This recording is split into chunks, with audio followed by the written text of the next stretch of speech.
புரியவில்லை.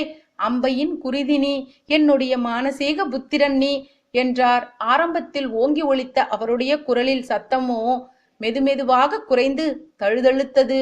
அப்படியென்றால் நீங்கள் பாண்டவர்கள் பக்கம் போரிட்டிருக்கலாமே என்றான் சிகண்டி. அம்பையின் இரத்தத்தில் ஏற்படும் காயங்களோ ஆறுவதில்லை என்று நீ சொன்னாய்.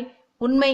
அம்பையோடு இரத்த உறவுள்ள துரியோதனன் இன்னும் கூட திரௌபதியை மன்னிக்கவில்லை. அதுபோலதான் சந்தனுவின் இரத்தமோ வரட்டு கௌரவத்திற்காக கொடுத்த வாக்கிற்காக தன்னுடைய ஆன்மாவை கொல்லத் தயங்குவதே இல்லை மகனே. என்னுடைய தந்தையோ என்னுடைய 7 சகோதரர்கள் கொல்லப்படும் பொழுது பார்த்து கொண்டுதானே இருந்தார். அவர் மகன் நான். கொடுத்த வாக்கை மீறுவதை விட காலமெல்லாம் சித்திரவதைப்படுவதையே எப்பொழுதுமே தேர்ந்தெடுத்திருக்கிறேன். மேலும் நானோ பாண்டவர் பக்கம் வந்துவிட்டால் உன்னுடைய வஞ்சினம் எப்படி நிறைவேறும்? அது மட்டுமல்ல, கௌரவர்களை உன்னுடைய அன்னையோடு இரத்த உறவுள்ள